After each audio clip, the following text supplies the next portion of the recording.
एक मिथ है ना लोगों के बीच में आज भी मैम कि अगर लाइक प्रेगनेंसी नहीं हो रही तो सारा जो इल्जाम होता है ना वो फीमेल पे जाता है, फीमेल वही पे फीमेल जाता में कोई है, बट कमी लोग है ये नहीं देखते कमी लड़के में भी हो लड़के में सकती भी हो है। सकती है। डेफिनेटली। तो उसके लिए देखिए, जो आपने बात बोली उसका आंसर मैं हमेशा ये बोलती हूँ, काउंसलिंग बहुत बहुत इंपॉर्टेंट इंपॉर्टेंट है, Right. काउंसलिंग अगर मैं डॉक्टर बैठ के टाइम देना पड़ता है, देखिए प्रॉब्लम ये है कि टाइम देना पड़ता है अगर आपको कोई भी काम करना है। अगर मैं एक दफ़ा काउंसलिंग करूंगी तो शायद उस मेल को भी समझ में आता है कि हाँ ये चीज़ शायद एसेंशियल है, तभी बोला जा रहा है, और उसे प्रॉपर वे में काउंसिल करने से वो करा लेते हैं। मोस्टली मुझे ये प्रॉब्लम सफ़र नहीं करनी पड़ती है, मैं आपको प्रैक्टिकली बताऊं। अच्छा। जब मैं समझाती हूँ तो वो मानते हैं कि हाँ ये चीज़ है।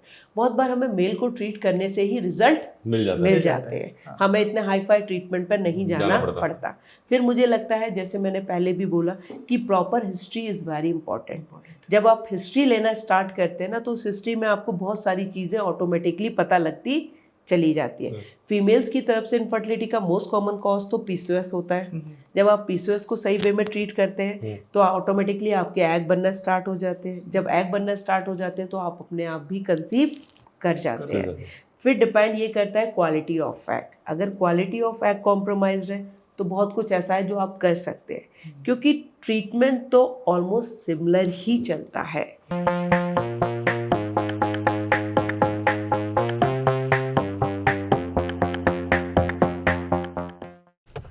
Hello guys, welcome back to हल्के हैं क्या टॉक्स। तो गाइस, आज का हमारा एक बहुत ही इम्पोर्टेंट टॉपिक होने वाला है पीसीओडी और पीसीओएस के बारे में। और मैं गुजारिश करूंगा कि हर एक लड़की, यंगस्टर्स और औरतें इसे ज़रूर देखें शुरू से और एंड तक। ये एपिसोड बहुत इंपॉर्टेंट है और प्लीज़ ये एपिसोड में आप बने रहिएगा। Today we are honored to have Dr. Sujata Sanjay with us, a distinguished gynecologist from Dehradun. Dr. Sujata has dedicated her career to women's health, offering expert care and guidance through all the stages of a woman's life. With years of experience in this field, she brings a wealth of knowledge and a compassionate approach to her practice. So stay tuned as we discuss the latest insights and answer your questions on women's health. Ma'am, स्वागत है आपका हल्के thank you very much. और स्वागत, thank you so much ma'am, आपने अपना कीमती समय हमें थोड़ा दिया। डेफिनेटली, अगर आपने टॉपिक इतना अच्छा चुना है तो मुझे आना ही था। नहीं मैम, ये थोड़ा ट्रेंडिंग टॉपिक है, पिछले 5-6 सालों से बहुत ज्यादा चल रहा है। बिल्कुल, क्योंकि मैम एज पर डेटा, जो इंडियन डेटा है उसमें हर 5 वुमेन में से एक वुमेन को पीसीओडी पीसीओएस निकलता है। तो मैम, ये पीसीओडी क्या है, पीसीओएस क्या है और इन दोनों में क्या डिफरेंस है? देखिए, जैसे आपने वर्ड यूज़ किया पीसीओएस, पीसीओएस का फुल फॉर्म होता है polycystic ovarian syndrome, and PCOD का मीनिंग होता है पॉलीसिस्टिक ओवेरियन डिसऑर्डर। बस सिंड्रोम और डिसऑर्डर आप बोल सकते हैं, otherwise both are the same thing. क्योंकि क्या होता है ना, किसी भी फीमेल के लिए, जो हम सभी जानते हैं, जब बेबी बॉर्न होता है तो एक नॉर्मली हम जेंडर को डिस्क्राइब करते हैं कि मेल एंड फीमेल। मेल और फीमेल का मतलब ये होता है कुछ जेनेटल ऑर्गन्स होते हैं जिसके बिहार पे हम डिस्क्रिमिनेट करते हैं। जब ये एक सेकेंडरी चेंजेस होता है अराउंड द 12 to 14 ईयर्स पर, तो उसमें एक बहुत इंपॉर्टेंट पार्ट होता है बॉडी का, इट्स कॉल्ड द ओवरीज। तो ओवरीज में जब आपके पॉली मतलब मल्टीपल, ओवरीज मतलब मल्टीपल एग्स अगर आपके ओवरीज में फॉर्म होते हैं, it's land up in the PCOS या PCOD. This is the normally medical terms. अगर आप सिम्टोमेटिक बात करें तो सिम्टम्स इज टोटली डिफरेंट। ये तो एक मेडिकल वर्ड्स है जो हम यूज़ करते हैं एज अ टर्मिनोलॉजी पेशेंट को बताने के लिए कि now you are suffering from the PCOS या पीसीओडी।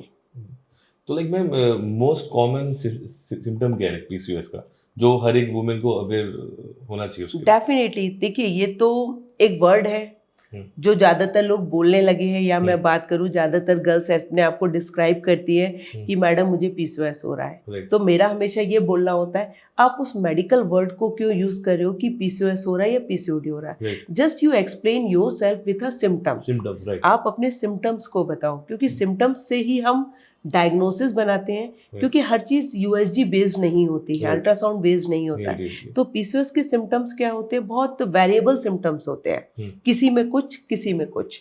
अगर मैं बात करूँ, सबसे मोस्ट कॉमन सिम्टम्स होता है मेंसेस या माहवारी या मेंस्ट्रुएशनल साइकिल या पीरियड्स में एक इरेगुलरिटी। इरेगुलरिटी मैंने वर्ड इसलिए यूज़ किया, इरेगुलरिटी का मीन्स ये है कि साइकिल में अमाउंट वाइज ये स्कैंटी भी हो सकता है, यानी कि कम डेज का भी हो सकता है, या बहुत ज़्यादा प्रोलॉन्ग भी हो सकता है। एक तो ये हुआ difference according to the amounts. बात करते हैं कि ड्यूरेशन का मतलब ये ऐसा भी हो सकता है कि आपको जल्दी जल्दी आए या ओवरड्यू होकर आए। यूजुअली हम जानते हैं कि नॉर्मल मेंसेस की डेफिनेशन होती है it's around every 28 to 30 days में रिपीट होता है। और आइडियली अगर आप एक यंग गर्ल्स की हम बात करें, चूँकि ये एक यंग क्राउड को बहुत ज़्यादा होता है, तो आइडियली 5 to 6 डेज मेंसेस आपका रहता है। पेनलेस या पेनफुल होना it's depend on the different scenario कि ये डिस्मेनोरिया की डेफिनेशन होती है। बस आप अमाउंट और साइकिल को डिस्क्राइब कर सकते हैं। लेकिन अगर ये अमाउंट ज़्यादा है या कम है, ये ड्यूरेशन जल्दी है या ओवरड्यू होकर आ रहा है, तो ये सारी चीज़ें आती है इरेगुलरिटी में कि आपको मेंसेस की इरेगुलरिटी है। फिर अदर सिम्टम्स होते हैं, बहुत बार लोगों को हेयर फॉल बहुत एक्सेस होता है। अच्छा। या आपके अंडर आर्म्स या other part of the body, females में बहुत ज़्यादा हेयर ग्रोथ होती है। It's similar just like a male hair growth because of due to the excess secretion of the testosterone. इसके अलावा अगर आप बात करेंगे तो ये तो आपके वो हो गए जो इंटरनल और एक्सटर्नल चेंजेस है। बहुत बार मेंटली डिस्टर्बेंस बहुत ज़्यादा होता है, ओबिसिटी बहुत ज़्यादा होती है, वजन, या डेफिनेटली जो कि आपके मेंसेस रेगुलर नहीं है तो आपको मूड स्विंग्स की प्रॉब्लम बहुत होती है, बहुत ज़्यादा इरिटेबिलिटी होती है, कभी आपको अच्छा लगता है, कभी बहुत लोनलीनेस लगता है।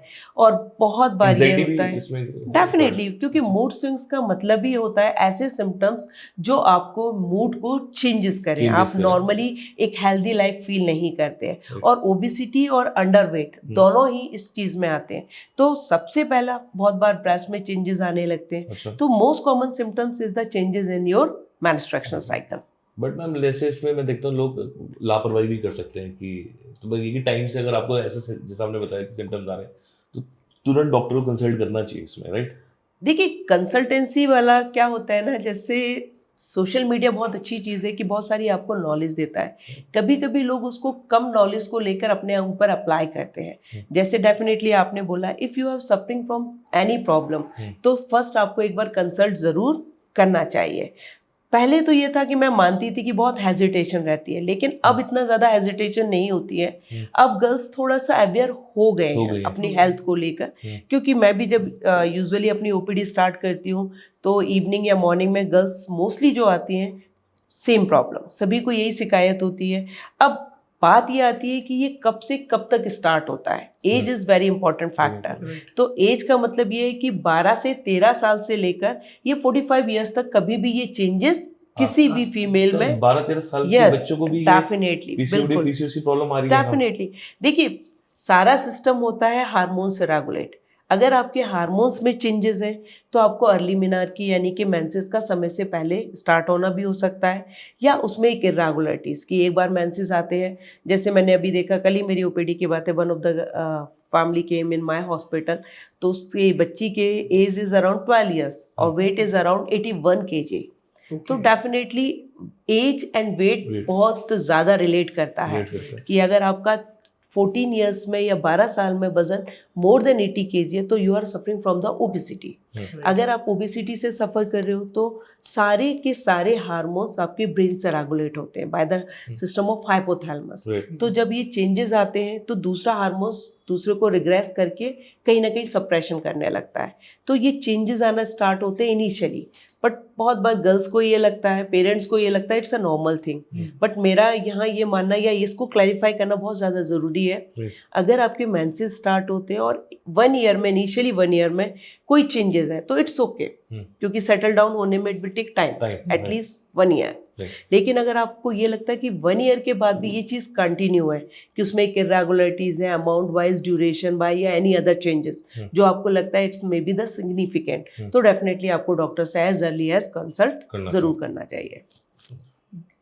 और मैम जैसे पीसीओएस की वजह से इनफर्टिलिटी भी होता है कुछ? डेफिनेटली, क्योंकि अभी आपने 2 चीज़ें एक साथ बोली, दोनों ही मैन प्रॉब्लम आज के समय में है। पहला चीज़ पीसीओएस मोस्टली अनमैरिड गर्ल्स को होता है, लोगों को ये लगता है, बट होता क्या है जब इन बच्चों की शादी होती है तो कहीं ना कहीं इन्हें इनफर्टिलिटी का सामना करना पड़ सकता है इन फ्यूचर, बिकॉज पीसीओएस का मतलब ही है कि आपका एक एग ढंग से बन नहीं रहा है, फॉर्म नहीं हो रहा है, वो ओवुलेट नहीं हो रहा है। अगर वो ओवुलेट नहीं होगा तो आफ्टर द मैरिज आपको कहीं ना कहीं कंसीव करने में डिफिकल्टी हो सकती है। तो आज के समय में जिस हिसाब से पीसीओएस बढ़ रहा है उसी स्पीड से, दुगनी स्पीड से कहीं ना कहीं इनफर्टिलिटी की प्रॉब्लम भी बढ़ रही है। क्यों मोस्ट ऑफ देम कपल्स जो आते हैं इनफर्टिलिटी का ट्रीटमेंट लेने के लिए, तो मेरा मानना है कि किसी भी डॉक्टर को एक प्रॉपर हिस्ट्री जरूर लेनी चाहिए, क्योंकि हिस्ट्री से ही आपकी प्रॉब्लम डायग्नोज हो जाती है। right. जरूरत नहीं होता है कि हर वक्त आपको initially you start the treatment with the testing.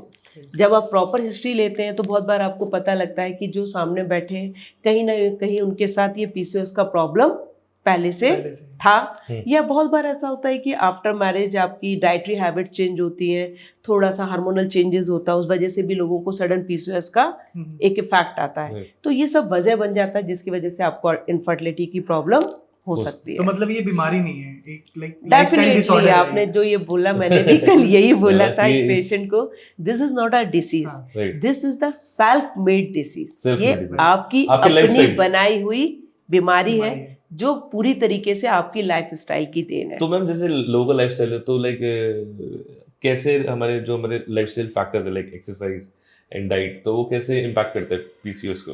Definitely, क्योंकि देखिए ये सेल्फ मेड है तो कहीं ना कहीं हम खुद रिस्पॉन्सिबल हो गए। अगर खुद रिस्पॉन्सिबल का मतलब है, अगर हम आज के टीनेजर्स को देखें तो मोस्ट ऑफ देम, अगर आपने एक चीज़ बड़ा कॉमन होगी, इट्स कॉल्ड द ओबेसिटी।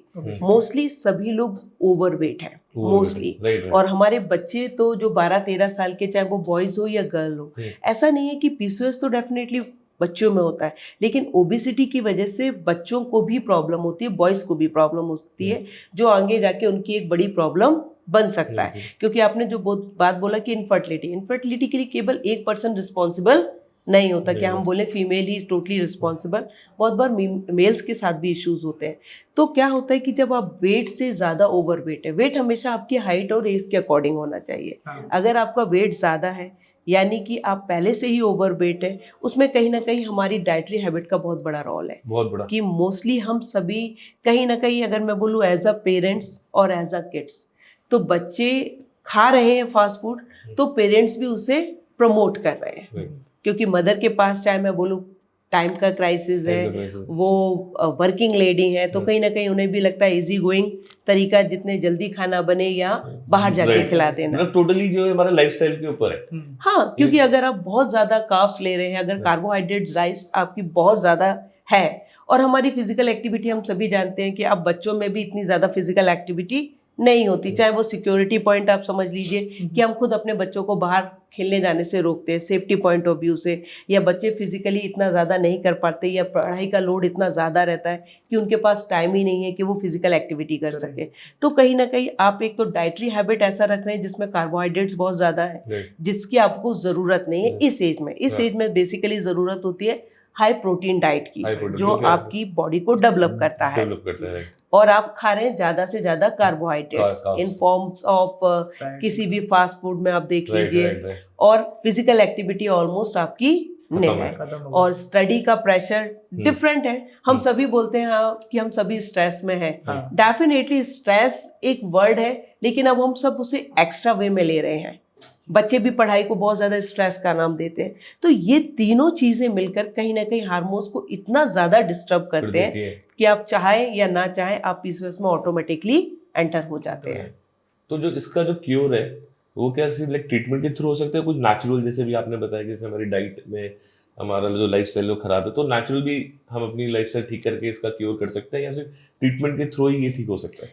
देखिए, मैं हमेशा अपनी आने वाली ओपीडी में भी एक बात बोलती हूँ जो मैं आप लोगों को भी आपके साथ शेयर करना चाहूँगी कि because it's a self made disease, ये कोई वायरल, बैक्टीरियल या फंगल इन्फेक्शन नहीं है जिसके लिए आपको एंटीबायोटिक्स की जरूरत पड़े या you need a proper treatment according to your organism. कि कोई बीमारी हमेशा माइक्रो ऑर्गेनिज्म के अकॉर्डिंग होती है, उसका ट्रीटमेंट उसके अकॉर्डिंग दिया जाता है। बट ये सेल्फ मेड है, कहीं ना कहीं आपकी डाइटरी हैबिट, आपकी नो फिजिकल एक्टिविटी, और कहीं ना कहीं एक्स्ट्रा इनटेक ऑफ स्ट्रेस, और अगर मैं बोलूँ बहुत ज़्यादा हमारी फिजिकल लाइफ इतनी डिस्टर्ब होती है, ना हम टाइम पर सोते हैं, ना हम खाते हैं, और ऑलमोस्ट हम बहुत ज़्यादा इंगेज रहते हैं इंडोर एक्टिविटीज़ में। तो हमें अगर इसको ठीक करना है एज अ डॉक्टर मैं बात करूँ या एज अ मदर मैं बात करूँ, तो मैं हमेशा अपने बच्चों को भी ये बोलती हूँ या अपनी ओपीडी में बैठे हर बच्चे को ये बोलती हूँ कि कोशिश करें अपने वेट को अपने एज के अकॉर्डिंग मेंटेन करने के लिए, डाइट को कंट्रोल करें कि बाहर का खाना, मैं ये तो नहीं कहती देखिए कि एकदम आप बंद कर दो, it's a very impossible thing, क्योंकि हमारे टेस्ट बर्ड है तो हमसे ज़्यादा बच्चों के होते हैं, तो उसे वंस इन अ मंथ लीजिए, वो इतना हार्मफुल नहीं होता जो वंस इन अ डे आप रोज खा रहे हैं। इवन आप लंच और डिनर में यही खाना पसंद कर रहे हैं, तो आप अपना घर का होममेड खाना खाते हैं तो कहीं ना कहीं उसमें इतने ज्यादा कार्ब्स नहीं होते, आप हमेशा एक बैलेंस डाइट लेते हैं। फिजिकल एक्टिविटी के लिए हमें प्रमोट करना पड़ता है बच्चों को, तो कहीं ना कहीं इसका जो ट्रीटमेंट आपने पूछा क्या ये मेडिकेशन बेस्ड है, नो, मैं कभी भी अपनी ओपीडी में ट्रीट करती हूँ तो एकदम इमीडिएटली हार्मोन्स स्टार्ट नहीं करती हूँ, because type of treatment is two type, one is the hormonal and other one is the non hormonal. Non hormonal का मतलब है वो चीजें जो आपकी डाइट में डेफिशिएंट है, लाइक विटामिन मिनरल्स, आप उनको दो as a form of multivitamins and minerals, साथ में आप गाइड करो। Counselling is very important and it's really play the role. मैं अपने सारे पेशेंट्स को हमेशा, भले ही मुझे हाफ एन आवर लगे, बट मैं काउंसिल जरूर करती हूँ। एक दफ़ा आई ट्राई माई बेस्ट, वो जब उन्हें पता चलता है कि क्या कारण है और क्या वजह से हो रहा है, तो आपको बस इतना करना है कि आपको लाइफस्टाइल मॉडिफिकेशन करना है, थोड़ा सा अपने वेट को कंट्रोल करना है, थोड़ा सा अपनी डाइट्स में से कार्ब्स को कम करना है, थोड़ा सा नेचुरल डाइट को ज़्यादा बढ़ाना है, प्रोटीन ज़रूर लीजिए, मैं हमेशा बोलती हूँ, क्योंकि अगर आप प्रोटीन नहीं ले रहे तो कहीं ना कहीं बॉडी का डेवलपमेंट इफेक्टेड हो रहा है और आप टायर्ड हो जाते हैं। दूसरा, आप कोशिश की फिजिकल एक्टिविटी ज़रूर करें और टाइम के अकॉर्डिंग फॉलो ज़रूर करें कि जब आपका लंच है तब लंच करें, कोई चीज़ को स्किप मत करें। तो ये सब आप फॉलो करते हो with the support of some non-hormonal medication, it's a totally curable.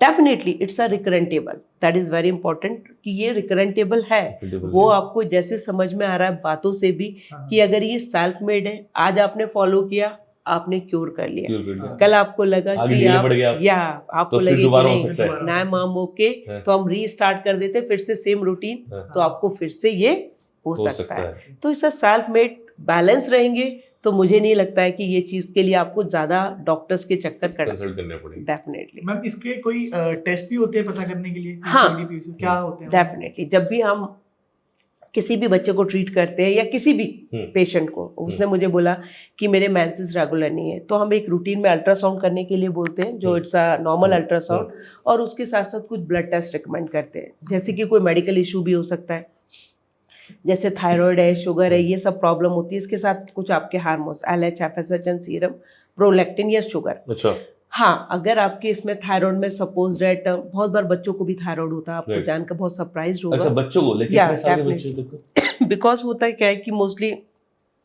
Parents को होता है तो बच्चों को भी हो सकता है, इट्स अ हेरिडिटरी प्रॉब्लम, तो उसमें बच्चों को आपको ये ट्रीट करना पड़ता है। जब आप ये ट्रीट करते हैं तो चीज़ें स्टेबल होती है, वेट भी ठीक होता है और चीज़ें रेगुलर हो जाती है।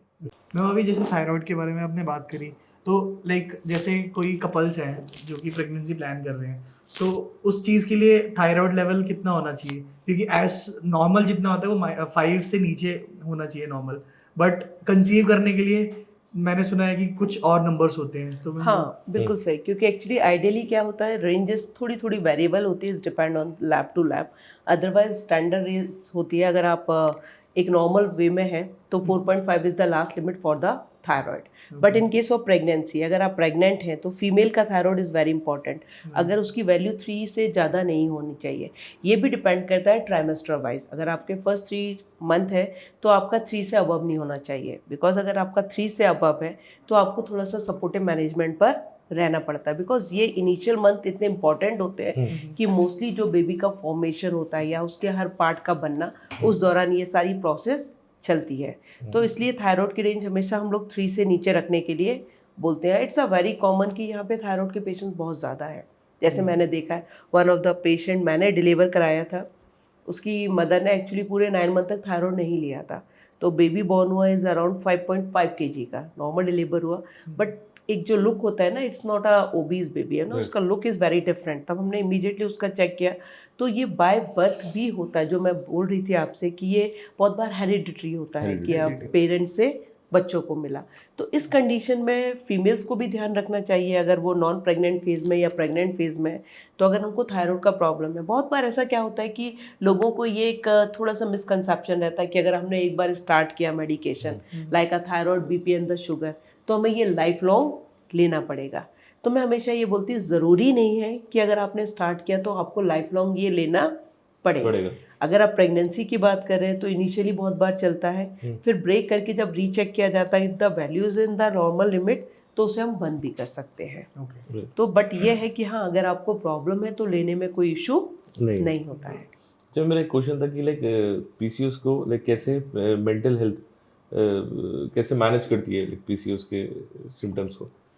मेंटल हेल्थ का मतलब ये होता है, देखिए कोई भी चीज़ होती है, जैसे मैं हमेशा ये कहती हूँ कि मेंसेस का आना और रेगुलर आना बहुत ज़्यादा ज़रूरी है। अगर आपके मेंसेस रेगुलर ही नहीं हो रहे तो आपको बहुत सारी प्रॉब्लम्स वैसे ही होती है। फिजिकली तो जो होती है कि आपको डिस्टेंशन लगता है या टमी में क्रैम्पिंग लाइक पेन होता रहता है, बहुत बार आपके मूड स्विंग्स होते हैं। तो ये मूड स्विंग्स वाले जितने भी सारे सिम्टम्स होते हैं, एंजाइटी, डिप्रेशन, घबराहट, और बहुत बार ऐसा लगता है कि मेंसेस आने वाले हैं बट फीलिंग होती है और नहीं हो पाती, ये कहीं ना कहीं आपको मेंटली बहुत ज़्यादा डिस्टर्ब करते हैं। अब ये तो ये रहा कि जिन लोगों को पीसीओएस है। अब ये रहता है कि अगर आप मेंटली बहुत ज़्यादा स्ट्रेसफुल रहते हैं तो आपके स्ट्रेस हार्मोन्स की वजह से, डोपामिन की वजह से, आपके जो मैन हार्मोन्स होते हैं, it's called the oestrogen and progesterone, they are the responsible for the secondary changes in the female. Secondary changes में मेन चेंजेस होता है कि आपके मेंसेस होना, दूसरा अदर बॉडी पार्ट में चेंजेस आना। तो अगर आपके ईस्ट्रोजन एंड प्रोजेस्टेरोन जो कि आपके डोपामिन, सेरोटोनिन की वजह से कहीं ना कहीं इम्बैलेंस वे में आ जाते हैं, तो आपको अपने आप ही पीसीओएस की प्रॉब्लम रहने लगती है। बहुत बार पीसीओएस तो बड़ा कॉमन होता है because of due to the dietary deficiency, कि आप अपनी डाइट में ये नहीं ले रहे हैं। तो ऐसे पेशेंट्स को जब ट्रीट किया जाता है, ये बहुत जल्दी क्योर हो जाते हैं, बहुत ही जल्दी, महीने 2 महीने में इनके चेंजेस नज़र आने लगते हैं। लेकिन जब ये चीज़ प्रोलॉन्ग हो जाती है और एसोसिएट कर जाती है आपके डोपामिन और सेरोटोनिन से, तब इसको ट्रीट करने में थोड़ा सा लंबा टाइम लगता है। और बहुत बार तो आपको OCPs, one of the type of treatment of PCOS, उसका सहारा लेना पड़ता है। बट मैं फिर भी बार बार एक बात ज़रूर रिपीट करती हूँ कि जहाँ तक हो सके हम अगर पेशेंट को ट्रीट करते हैं तो पहला non hormonal is the first preference of choice for a drug. जब वो पेशेंट रिस्पॉन्ड ना करे, then shift for a OCPs for a short time, not for a prolonged period. और मैम एक चीज़ और पूछना चाहूँगा मैं आपसे, जैसे आजकल मैम एडवांस ट्रीटमेंट्स आ गए हैं, जैसे IVF हो गया है, तो मैम लोग होते हैं कि ट्राई करते रहते हैं pregnancy, like if they want baby, 2 साल 3 साल नहीं होता तो then they go to IVF। तो आप इस चीज़ पे लाइक कैसे रखना चाहेंगे अपना देखिए पॉइंट? किसी भी ट्रीटमेंट की हमेशा ये देखना पड़ता है किसको किस ट्रीटमेंट की जरूरत है। Every infertile couple is not a treatment need for a IVF, क्योंकि हर चीज़ IVF से आपको मिल जाएगी ये ज़रूरी भी नहीं है, और हर पेशेंट को IVF की ज़रूरत है ये भी ज़रूरी नहीं है। बहुत बार तो आपको ये एग्जैक्टली फाइंड आउट करना चाहिए, जो मेरा अगर आप ओपिनियन पूछ रहे हैं तो मैं हमेशा ये देखती हूँ, कोई भी इनफर्टाइल कपल मेरे सामने बैठता है तो मैं सबसे पहले मेल का एक FSH हार्मोन्स कराती हूँ। ज़्यादातर लोग बिलीव करते हैं HSA कराने में, हस्बैंड सीमेन एनालिसिस। मेरा मानना होता है जो HSA टेस्ट आप कराते हो वो उस वक्त के, HSA is the husband semen analysis. अभी आपने चूंकि IVF की बात की तो IVF से पहले हमें ये पता होना चाहिए कि इनफर्टिलिटी की वजह क्या होती है, लाइक स्पर्म काउंट कितना है, मोबिलिटी, यस मोबिलिटी, ये सब पता करते हैं मोस्टली। बट मेरा मानना है आप टेस्टिंग उस सैंपल की करा रहे हैं जो आपने आउट किया है, तो टेस्टिंग तो उस सैंपल की होगी तो वो एक्यूरेट वैल्यू कभी नहीं होती है। तो changes of the essay is a very common. तो best thing is that you check the FSH level of the male. जैसे मैंने अभी किसी पेशेंट को ट्रीट किया, now she is a pregnant, उनके हस्बैंड को मैंने ट्रीट किया, HSA is a very bad, but मैंने जब FSH कराया हार्मोन्स लेवल, जैसे फीमेल्स के हार्मोन्स रिलीज होते हैं तो डेफिनेटली मेल्स के भी हार्मोन्स रिलीज होते होंगे, तभी सेकेंडरी चेंजेस मेल में आते हैं। तो वन इज द टेस्टोस्टेरोन, वो तो आपके लुक से पता लग जाता है, अनदर वन द FSH, ठीक है, तो वो आपको पता करते हैं। अगर FSH मेल का ठीक है तो आप HSA के बिहाफ पे ये नहीं कह सकते you need a treatment for, या कंसप्शन के लिए आपको IVF की ज़रूरत है। You treat the FSH value, अगर FSH ठीक है तो आप मेल का ट्रीटमेंट करें, रिजल्ट मिलता है जैसे मुझे मिला।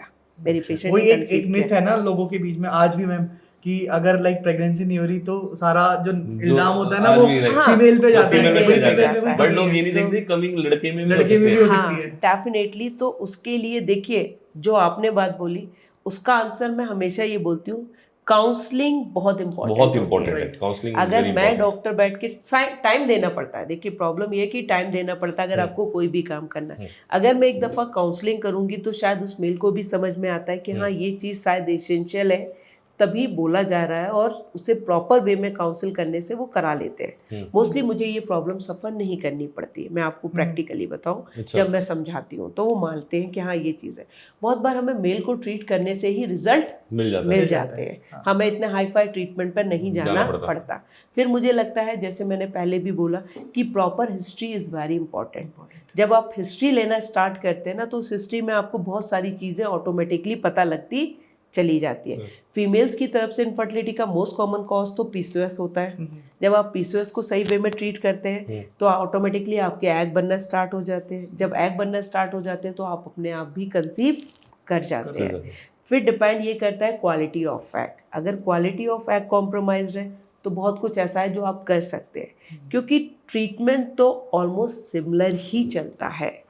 आईवीएफ की ज़रूरत किसे है, इस पर डिपेंड करता है कि अगर फीमेल को ऐसा लगता है कि उनको कंसेप्शन करने में या तो रिकरेंट मिसकैरेजेस का सामना करना पड़ रहा है, यानी कि यूट्रस की क्वालिटी बहुत अच्छी नहीं है, या एग बहुत अच्छे नहीं है, या एग प्रीमेच्योर रप्चर हो रहे हैं, तो डेफिनेटली आपको आईवीएफ की ज़रूरत पड़ सकती है।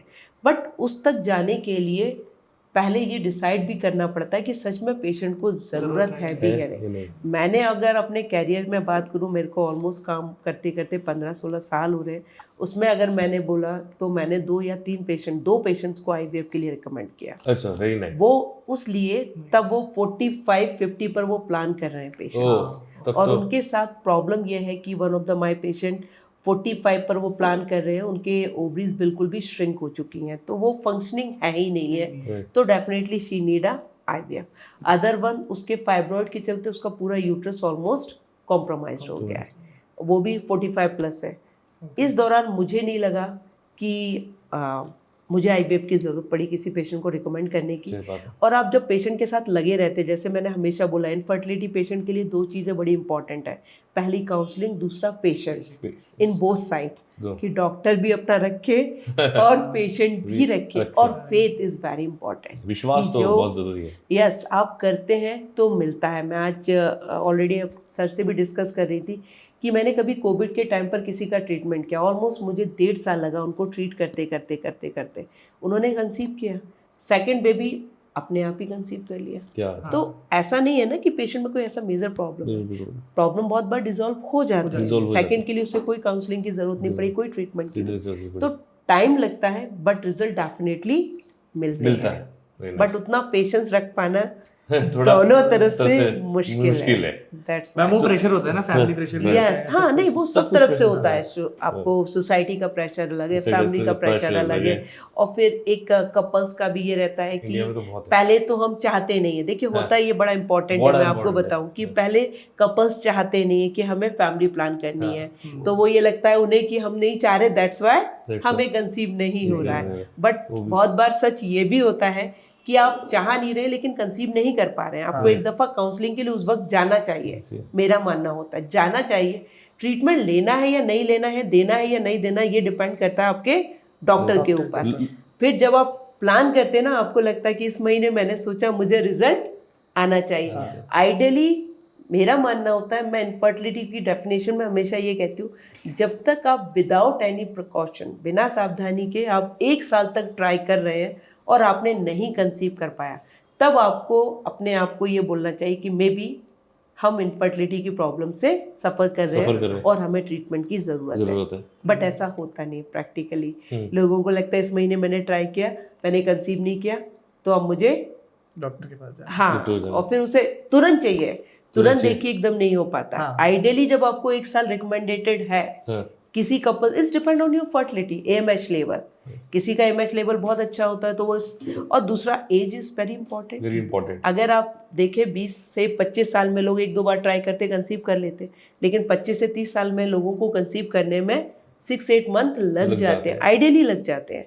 फिर 30+ में तो आपको 1 साल का मान के चलना ही पड़ेगा।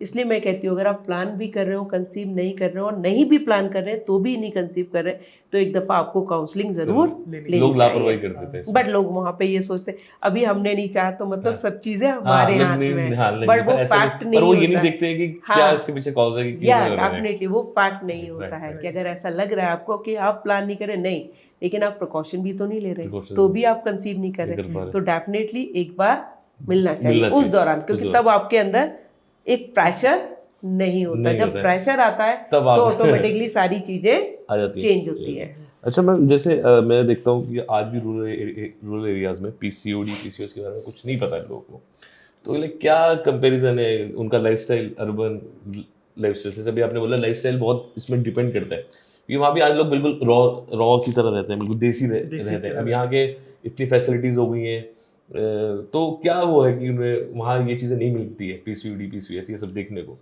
अगर मैं बात करूं, जो आपने बात बोली उसका आंसर मेरे पास ये है कि कई सालों से पहले, अगर मैं आज से बात करूं 5-6 सालों पहले, पीसीओएस ऐसे नहीं दिखता था, पेशेंट्स फॉर्म में नहीं दिखता था, हम बुक्स में ही पढ़ते थे।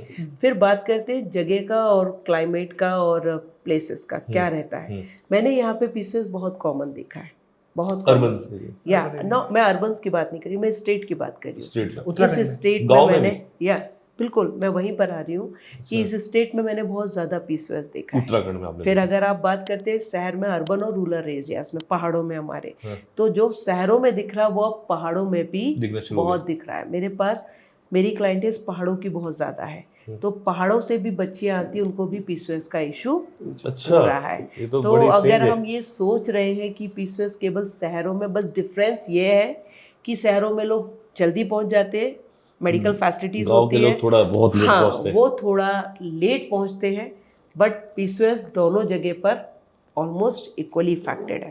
अच्छा, कहीं ना कहीं वजह वही है, शहरों में जो लोग खा पी रहे हैं, थोड़ा सा बस ये है कि डे टू डे आप यही करते हैं, वो थोड़ा सा कम वे में कर रहे हैं, लेकिन फैक्टर्स सब जगह वही है कि आपके डाइटरी हैबिट, हार्मोनल चेंजेस, और यहाँ पर मैंने जैसे बोला थोड़ा सा ज़्यादा इसलिए भी, थायराइड बहुत कॉमन है। थायराइड बहुत common it's a very common, अगर आप हर सेकंड पेशेंट में देखते हैं थायराइड, जब हम चेक करते हैं तो बहुत बार थायराइड निकलता है। लोगों को ये लगता है कि थायराइड से वेट बढ़ता है, नो, थायराइड से वेट बढ़ भी सकता और घट भी सकता है। दो तरीके के थायराइड होते हैं। तो यस, चूंकि हम देखते हैं पहाड़ों पे हमारी क्लाइंटेज ज़्यादातर अंडर वेट है, तो Underweight है। बहुत बार आप जब चेक करना चालू करते हैं पता लगता है ये तो थायराइड से सफ़र कर कर रही रहे है। हैं। तो इसलिए पीसीओएस हर जगह बहुत स्पीड से स्प्रेड हो रहा है। तो लेकिन अब तो मैम पीसीओएस पीसीओडी नॉर्मल ही हो गए, तो yes, it's a very normal disease. तो मैम जैसे अभी आपने उत्तराखंड की बात करी, उत्तराखंड पहाड़ों, बट जो प्लेन एरियाज हैं, जो प्लेन रूरल एरियाज हैं, रूरल एरियाज में भी इतना नहीं देखने को मिलता है पीसीओएस। क्योंकि उनका लाइफस्टाइल ऐसा है कि वहाँ भी आजकल जो वुमेन जाते हैं खेतों में काम कर रहे हैं, काम कर रहे और हैं। दूसरा अच्छा हेल्दी लाइफस्टाइल है, अपना काम कर, खाना बड़ा अच्छा खाते हैं, देसी खाना, प्योर ये सारी चीजें कहीं ना कहीं आपकी बॉडी पर इफेक्ट डालती हैं, तो कहीं ना कहीं आपके हार्मोन्स को भी इफेक्टेड करती है। तो ये सारी चीजें, और यहाँ हम देखते हैं ना, एक जो है कि मोस्टली फास्ट फूड का चलन बहुत ज़्यादा है, बहुत ज़्यादा है। मैं एक्चुअली उसके अगेंस्ट नहीं हूँ, बट मुझे लगता है कि अगर आपकी बॉडी को कोई चीज़ हार्म कर रही है, तो हमें उस चीज़ को समझना भी होगा और उस चीज़ को अवॉइड भी करना होगा।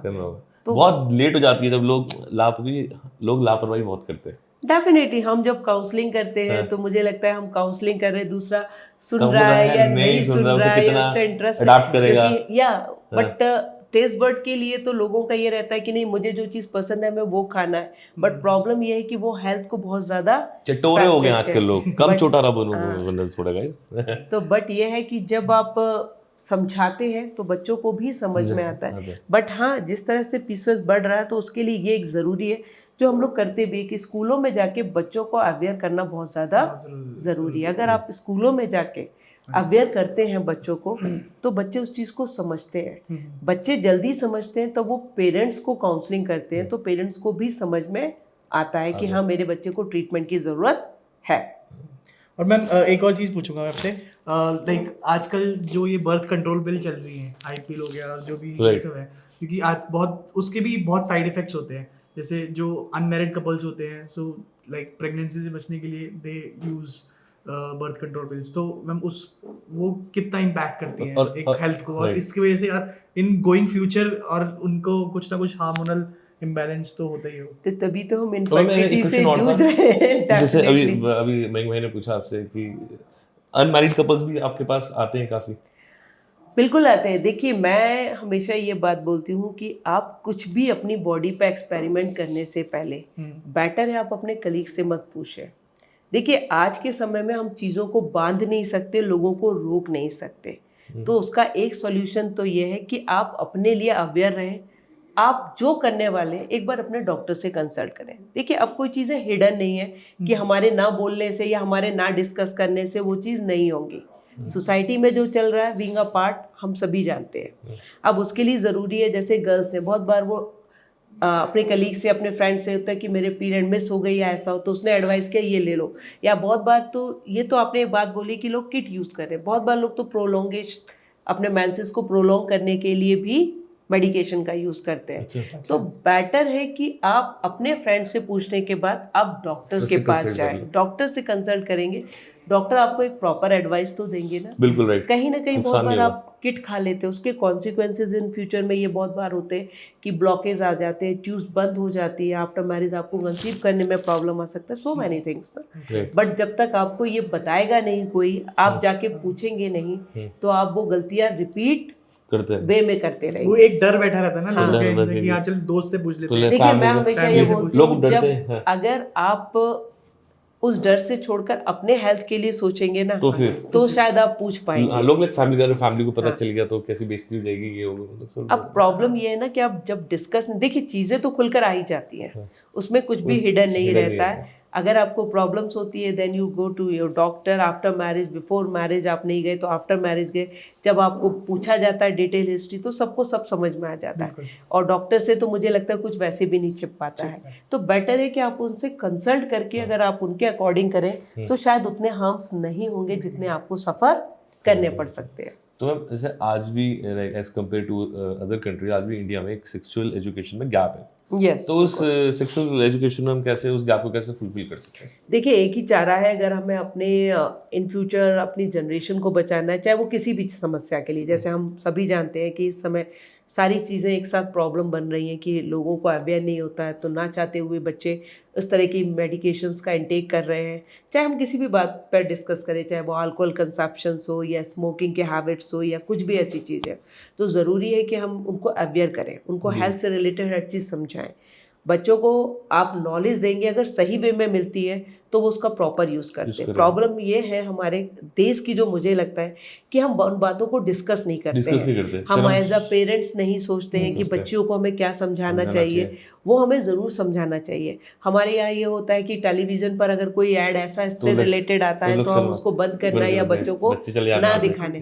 आप और हम ये कैसे सोचते हैं कि बच्चों को ये नॉलेज नहीं होगी? बच्चों को ये नॉलेज होती है, वो गलत वे में गलत जगह से इंफॉर्मेशन लेकर उसको गलत तरीके से यूटिलाइज करते हैं। The best thing is that कि एज अ पेरेंट्स आप उन्हें सही चीज़ें बताएं, उन चीज़ों के मीनिंग बताएं, उनसे मेंटली डील करना बताएं, और अगर कोई प्रॉब्लम है तभी वो आपसे डिस्कस करेंगे। अगर आप उनको बताएंगे कि ये किट खाने के कॉन्सिक्वेंसेज ये हैं, तो वो एक दफ़ा वो काम करने से पहले जिसके लिए उन्हें किट खाने की ज़रूरत पड़े, खुद सोचेंगे कि हमें करना है या नहीं करना है। हमारे या आपके ना बोलने या ना डिस्कस करने से ऐसा नहीं है कि बच्चों को नॉलेज नहीं होती। सो मैनी प्लेटफॉर्म, आप किसी भी सोशल मीडिया पे चले जाइए, आप मैगजीन्स उठा लीजिए, तो नॉलेज तो उन्हें मिल ही रही है। The better thing is that कि ये पेरेंट्स की, as a mother I have already twins, तो मैं उन्हें काउंसलिंग करती हूँ। हर चीज़ को उनकी एज के अकॉर्डिंग मैं बताना ज़रूरी समझती हूँ। अगर मैं नॉलेज दूंगी तो शायद मैं ठीक दूंगी। अगर आप मुझसे बात करें एज ए डॉक्टर, मैं स्कूलों में अवेयरनेस टॉक बहुत करती हूँ, बहुत ज़्यादा करती हूँ। मैं गवर्नमेंट में भी करती हूँ, प्राइवेट्स में भी करती हूँ। मैंने सीजेम में भी लेक्चर दिए हैं, आपके DIT कॉलेज में, हर जगह दिए हैं। तो मैं अपने हर लेक्चर में हर चीज़ को ऐड करती हूँ।